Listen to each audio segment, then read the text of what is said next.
While the toddler is pleasantly minding her business, eating yogurt and watching Puppy Pals, in that order, I'm gonna get started on these peaches. I haven't decided whether or not I'm doing a cobbler or turnovers or whatever, but it doesn't matter because it all starts with the first step, which is peeling the peaches.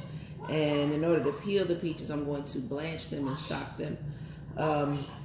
So, yes, what have I done? I've washed them. I've seen a couple of different methods. I've seen one method where you make a X on the bottom. Actually, these are actually probably tender enough to just peel right now. Let me see something. Oh yeah, these are ready.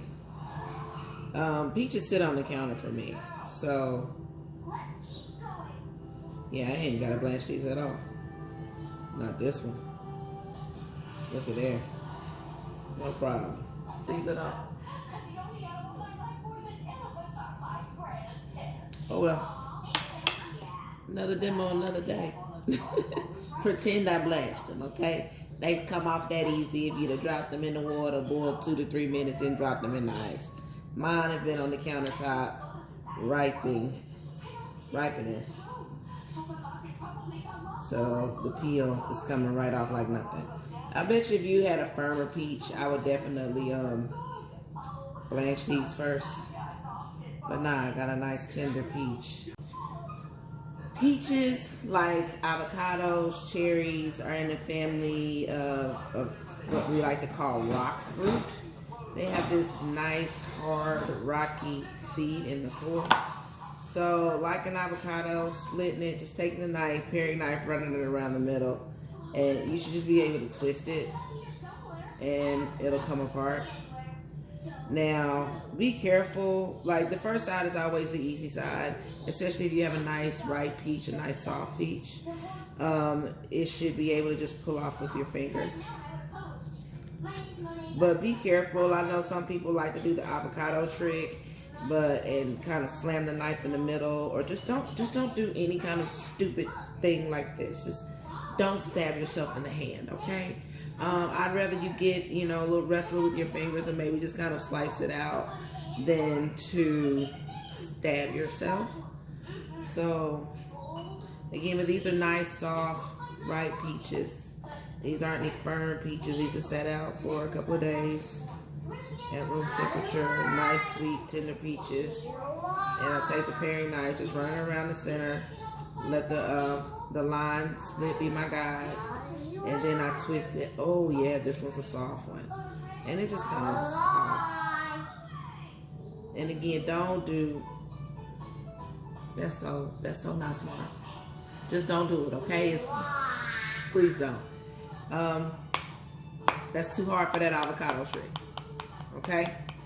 You're gonna hurt yourself, okay? Just, deal with it. Pull it out, okay? Use your fingers. Safest way. And if you get a little bit, Scooby snack for you. Okay? Just don't hurt yourself splitting peaches. That is, like avocados, quite dangerous. Some of the most mundane tasks in the kitchen. I've seen people hurt themselves, maim themselves, not paying attention. And the kitchen, mandolins terrify me. Slicers, I respect. Oh yeah, these are good and mushy. Slicers, I respect. Things like that, man. Just don't hurt yourself at home cooking. Don't hurt yourself at work cooking. Pay attention to what you're doing. Again, the most simple, mundane task that maybe you've done 1,000 times, stabbing it 1,000 times, and then 1,001 is gonna go through and go right through the palm of your hand. Some of the silliest kitchen accidents come from people who don't think it can happen to them. I'm extremely kitchen safe. I am big about wearing slip-resistant shoes at work, and in slip-resistant shoes, I still tore my rotator cuff. It can happen. Don't think that it can't happen to you. So pay attention to what you're doing. baby steps. Go slow on things. Just because you see things on YouTube, they make it look easy because they practice it 1,000 times. I mean, I can debone a chicken and maybe take 3 or 4 minutes, and Martin Yan can do it in 18 seconds. You know, and you gonna get them there and think you can do it in one cut, down one side, one cut, down one side, on the other side. Slice your finger off, okay? So just be safe with your knives, safe with things like rock fruit. Hit your safety always. 101, bro. Now that I have my peaches peeled and sliced, I'm gonna start on the filling. Again, still have not decided whether or not I want to make some small turnovers or not. But the filling still needs to be made. And we'll get to that step when we get to that step. In the bowl first, a little bit of brown sugar, light brown sugar. That looks like 2 solid tablespoons. These peaches were actually pretty ripe. They should be sweet, but why not? 3 tablespoons of brown sugar. I've got some imitation vanilla. I like the good vanilla, but whatever. You use what you got. It's got like, what's it called? The Madagascar vanilla. That vanilla is bomb. But here's a good hit of that vanilla.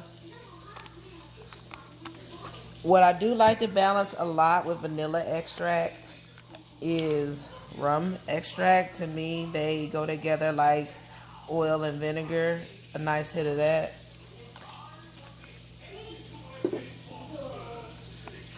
You can start to actually get this natural buttery smell right now. Like if you were in here with the vanilla and the rum coming together, you get this nice buttery smell.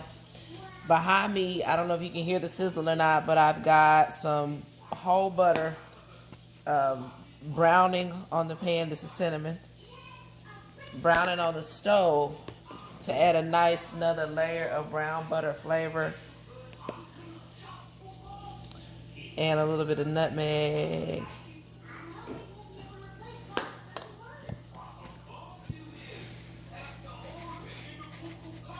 And kosher salt. A little bit of cornstarch right there. A little bit of cornstarch I'm going to mix in there. It's going to help with keeping it from being runny. And also, some people use flour. I don't use flour because you have to cook the flour. I don't like the flour taste of it. I think cornstarch does just a good job for me. And that's that. That's a personal preference thing. You can use flour if you like, but I like cornstarch. I like the science of it. Cornstarch has a natural thickening power that I don't have to cook out the flavor. It's not going to alter the flavor of what I just put in the bowl. What you see here is not oil. This is some whole butter that I browned up a little bit. And I'm going to toss my peaches in it.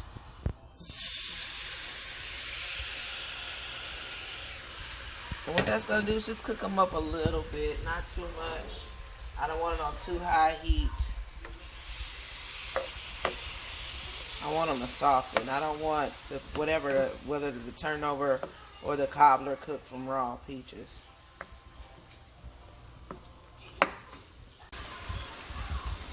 Peach paw, because why not? Peach cobbler, peach paw. Sound like a happy marriage to me. See if we can get some brulee action. There we go. Oh. I love that part.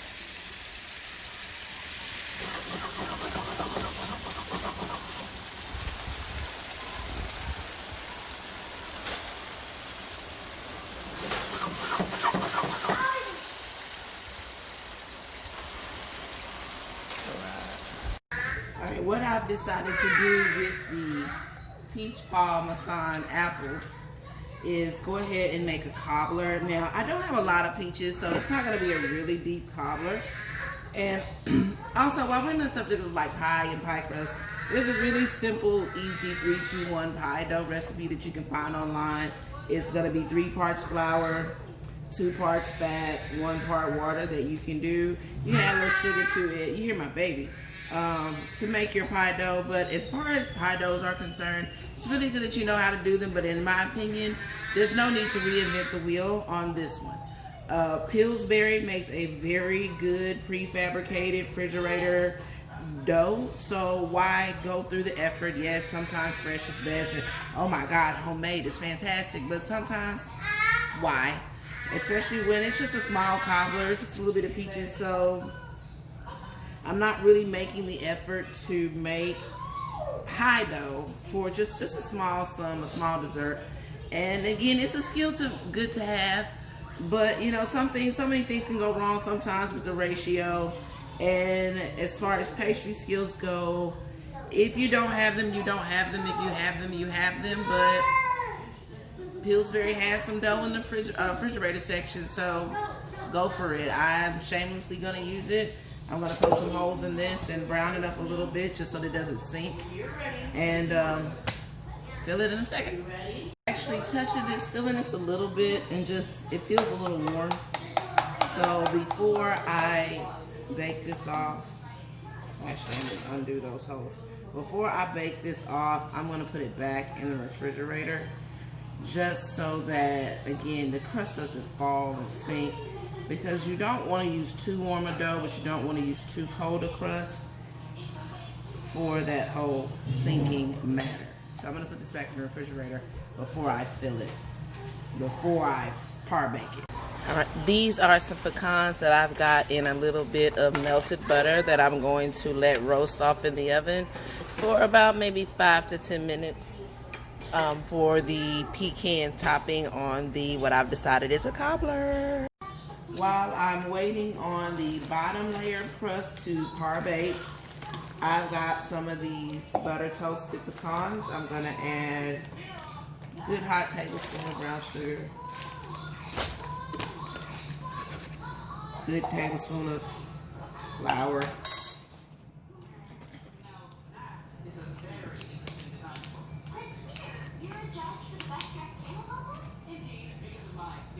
about an egg white maybe,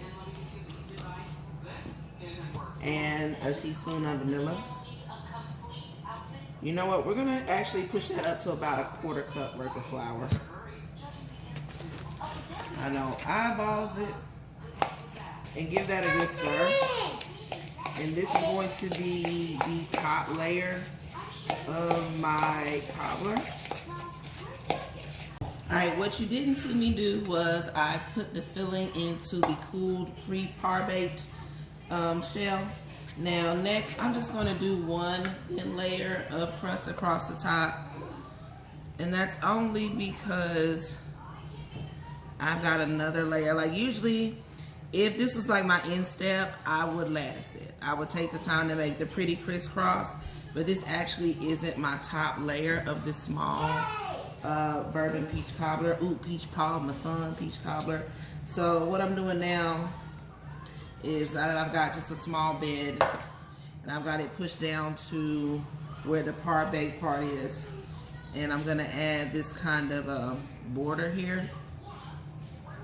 And again, this is prefabbed, pre-made pie crust, because again, I've cooked dinner today, I've done a couple of snacks today, and it's great that you know how to do certain pastry skills. They are great, but again, I think I said it just a few minutes ago, I'm gonna say it now.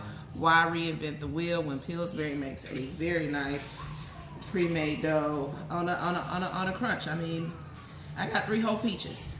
Nice small cobbler for the family. Why take the time to make the dough? Need the dough, go through the effort. Not saying that it is not a useful skill. Believe me, I can't say it enough that pastry school is very important. But sometimes your pastry chef, especially, and this shout out to small restaurant owners, don't be ashamed to buy from Cisco. Don't be ashamed to use pre-made dough. Don't make anybody think that you're any less of a chef because your pastry chef comes out of a box. Semi-homemade is just as good as full-time homemade. Or fully homemade, because I made a bourbon peach cobbler. I mean, I peeled the peaches myself. They're fresh peaches. I mean, don't feel bad because you can't make a dough, and I can make a dough, and I don't make a dough. So semi homemade is just as good as full. Also, I don't know if I noted, but you see that I poked holes in it, and again, I did skip my egg wash step because this isn't the last step. This isn't the top layer of the cobbler. I've got a candy pecan layer that once this is baked off and almost done, I'm gonna add it to the top. And then that is my bourbon parmesan peach cobbler. We are getting down to the last step of the bourbon peach cobbler. The crust has started to brown, almost ready there. Still a little doughy, but we aren't done cooking just yet. Remember that butter brown pecan mixture thing that I did with the egg whites? Well, that's what that whole well was for. And I'm gonna just put that in the middle. She listening to the wheels on the bus, y'all. So I'm gonna spread that over that top layer of crust and make sure it's even, because what it's gonna give me is this nice crack like candied pecan layer right on top. And that way, as the crust finished cooking, this can solidify and do its thing across the top. And about 10 minutes-ish later, sorry, I'm not timing this, I am using my eyes today. 10 minutes later-ish at 375, the crumble or the pecan layer has solidified, did its thing. Now time to let the cobbler cool, and we'll flip it out and slice it.